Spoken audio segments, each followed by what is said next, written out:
akan mulai pelajaran kita hari ini. Sebelum kita mulai belajar, mari kita berdoa terlebih dahulu. Silakan Priska. Kita satukan hati pikiran kita, mari kita berdoa. Segala puji syukur kami panjatkan kehadiratmu Bapa, di mana kami berikan kasih kepadamu, dan nama anak Tuhan Yesus Kristus kami berdoa mengucapkan syukur kepadamu. Amin. Ya, oke. Siap belajar hari ini? Siap, Bu. Ya, oke. Terima kasih untuk kesiapannya ya. Hari ini ada yang tidak hadir? Ada. Siapa yang tidak hadir? Nadir? Bayan papan. Bayan papan. Tetap dijaga kesehatannya supaya kita dapat hadir setiap harinya ya. Jadi di pagi hari ini Ibu akan memutarkan video yang dapat memotivasi kita dan memberikan inspirasi bagi kita. Isi hati kita dengan rasa syukur dan semangat untuk mengisi masa depan dengan hal yang positif. Tantangan di masa yang akan datang pasti selalu akan kita temui. Namun, jika kita selalu mengisi botol kita dengan hati dan perbuatan positif, maka kita akan menjalani masa depan dengan penuh kebahagiaan dan keberkahan. Selagi masih tersisa waktu kita di dunia, mari lakukan kebaikan sebanyak yang kita mampu lakukan.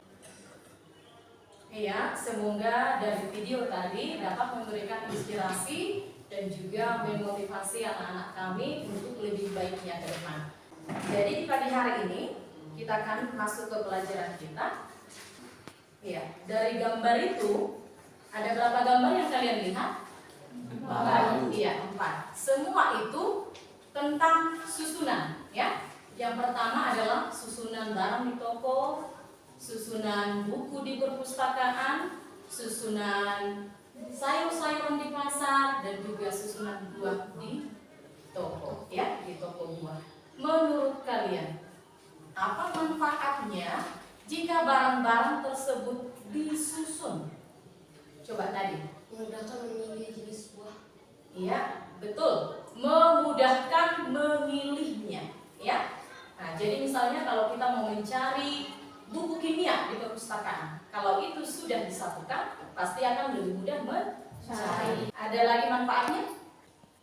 Ya, tadi ya si IE. Mudah mengenal jenis buahnya. Iya, mudah mengenali jenis buahnya. Minggu-minggu yang lewat, kita sudah belajar yang namanya unsur-unsur kimia. Ya, nah, sebutkan dulu unsur-unsur kimia yang kamu ketahui. Sapeli. Oksigen, karbon, hidrogen, magnesium, kalsium, baterai. Oke, bagus ya. Siapa lagi? Nadine? Hidrogen, magnesium, kalsium. Jadi coba kalian lihat ini dan juga seperti yang ada juga sama kalian, ya kan? Nah, jika unsur-unsur itu telah disusun dan dapatlah susunannya dalam sistem periodik unsur.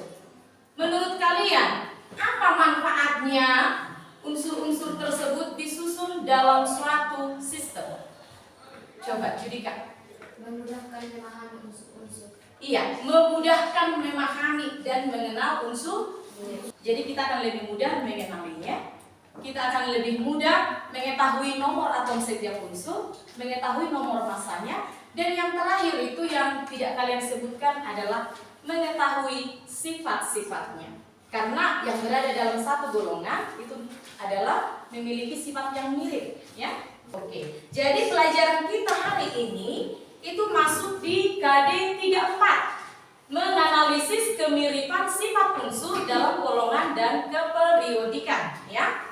Dan yang menjadi tujuan kita hari ini setelah pembelajaran hari ini, diharapkan anak-anak kami mampu membandingkan perkembangan sistem periodik unsur mulai dari Lavoisier, Dobereiner, Newlands, Mendeleev, dan sistem periodik unsur modern. Jadi yang menjadi materi kita hari ini khusus adalah perkembangan sistem periodik unsur. Mari kita kembali ke gambar yang tadi. Menurut kalian, berdasarkan apakah benda-benda ini disusun? Tapi berdasarkan jenisnya, ya. Jadi nanti yang menjadi permasalahan kita hari ini, karena kita belajar perkembangan sistem periodik unsur, berdasarkan apakah periodik unsur-unsur itu disusun ya. Jadi nanti itu bisa kita jawab setelah kita melakukan diskusi ya. Jadi sebelum didapatkan sistem periodik unsur yang modern ini, terdapat perkembangan-perkembangan yang dikemukakan oleh beberapa ahli. Jadi nanti yang kalian pelajari, kalian harus mengkaji siapa saja tokoh-tokoh yang melakukan penyusunan dan pengelompokan terhadap unsur-unsur kimia tersebut. Yang kedua, berdasarkan apakah unsur-unsur kimia tersebut disusun atau dikelompokkan.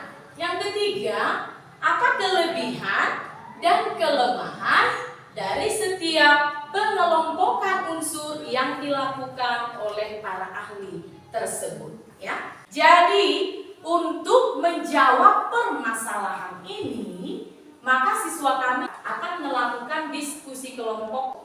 Yang pertama kalian kaji adalah video dan juga sumber-sumber lainnya. Bisa dari bahan ajar, bisa juga dari buku ya. Dan kalian melakukan diskusi karena permasalahan ini nanti jawabannya harus kalian tuangkan di LKPD. Jadi saat ini silahkan bergabung dengan kelompok masing-masing.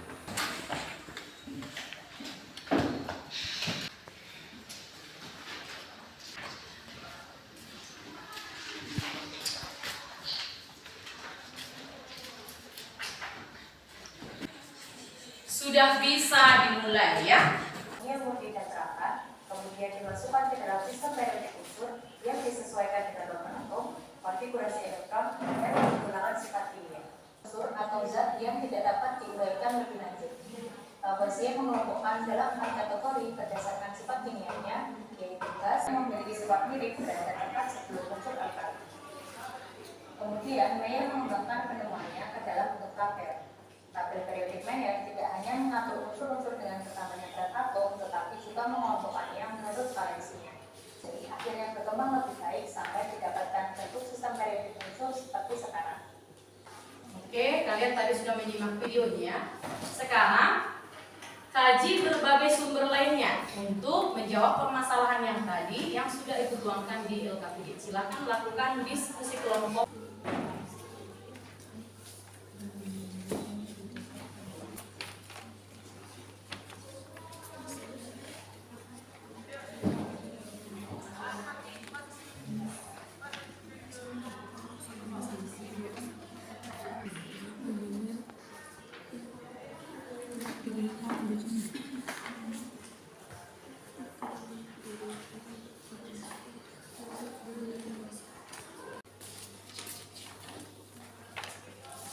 Bagaimana? Sudah. Bisa kembali dua? Ya, berdasarkan apa lah dia dikelompokkan? Coba berdasarkan apa dikelompokkan? Ada di buku juga, tuangkanlah ke sini.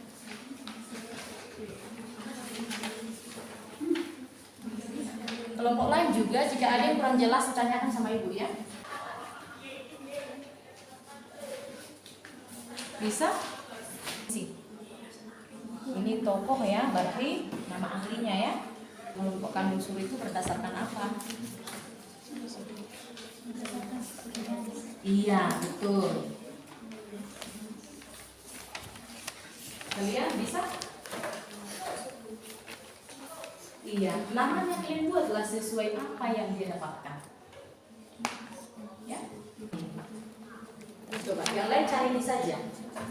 Oh, ada. Oh, iya ya.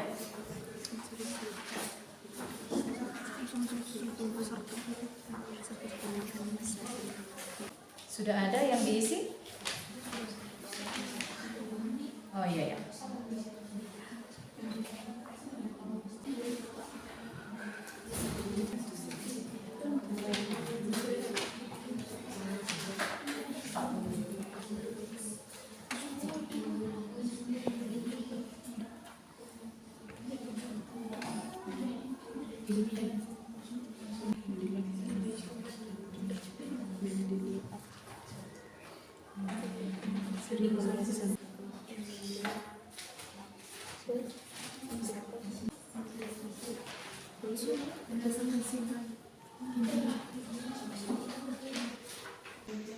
Oke, waktu kita selesai ya.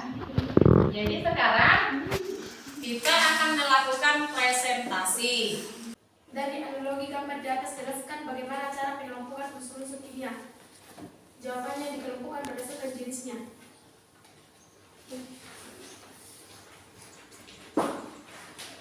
Kelebihan, setiap unsur pertama sama dengan unsur ke-8.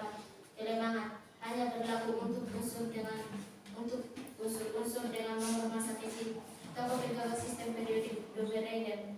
Kelebihan, telah memulai menggagas mengelompokkan unsur. Kelebihan, dapat menjelaskan massa atom kedua dan selebihnya. Kelemahan, telah memulai menggagas mengelompokkan unsur-unsur. Pengelompokannya terlalu sederhana. Demikian hasil presentasi kami. Jika ada tidak teman-teman. Oke, sudah diberikan kesempatan. Jika ada yang ingin menanggapi ataupun bertanya, silakan. Berdasarkan jenis apakah? Jenis atom, jenis ke bawah elektron berada di setiap struktur. Kelemahannya, dia dapat menentukan letak inti atom. Ya, itu yang didapatkan si Nadine ya. Coba masih ada tanggapan lain? Kelebihan dari Lavoisier itu telah memulai menggagas pengelompokan unsur. Kelemahannya, pengelompokannya terlalu sederhana. Iya. Dari semua jawaban yang tadi yang 3 itu yang paling tepat ya. Iya, nomor atom ya. Dan sampai sekarang tidak ada kelemahannya ditemukan. Makanya itulah yang digunakan sampai sekarang dalam susunan sistem periodik unsur modern. Silakan duduk kelompok 3 ya. Jadi perkembangannya tadi ada melalui 5 tahapan pengelompokan ya. Yang pertama, siapa ini? Anthony Lavoisier ya.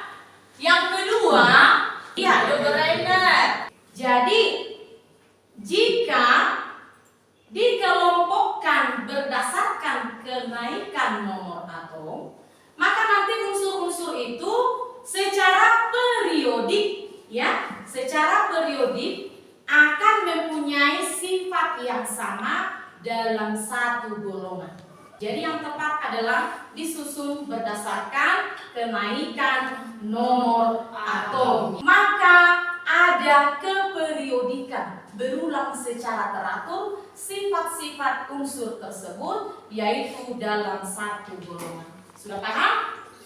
Iya. Oke. Jadi untuk saat ini mari kita simpulkan pelajaran kita. Kesimpulan yang pertama, Dapat mengetahui tokoh sistem penggagas dari produk unsur dan dapat mengetahui nama sistem produknya dan dapat mengetahui bagaimana dasar pengelompokannya.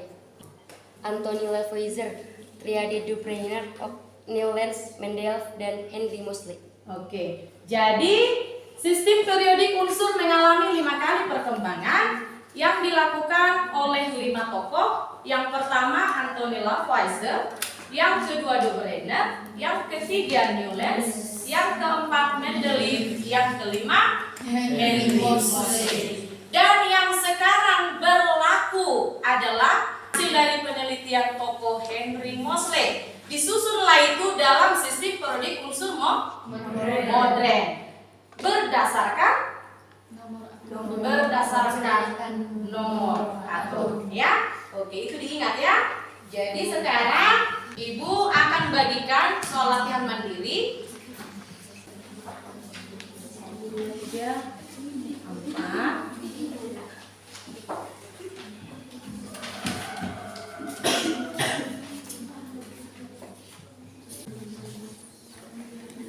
Jangan lupa tuliskan nama di atas. Ada di situ tempat nama.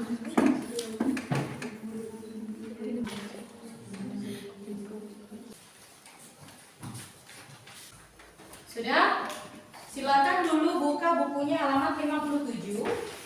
Untuk tugasnya di rumah, nomor 1, nomor 12, dan nomor 14. Oke, itu dikerjakan di rumah. Jadi untuk pelajaran kita selanjutnya ini tetap mengenai sistem periodik unsur, tetapi kita khusus akan mempelajari sifat-sifat periodik unsur ya. Jadi sampai di sini pelajaran kita hari ini. Untuk mengakhirinya, kita berdoa. Mari kita berdoa. Disyukurkan kita kami Pak karena atas berkat-Mu yang selalu berkati. Oke, sampai di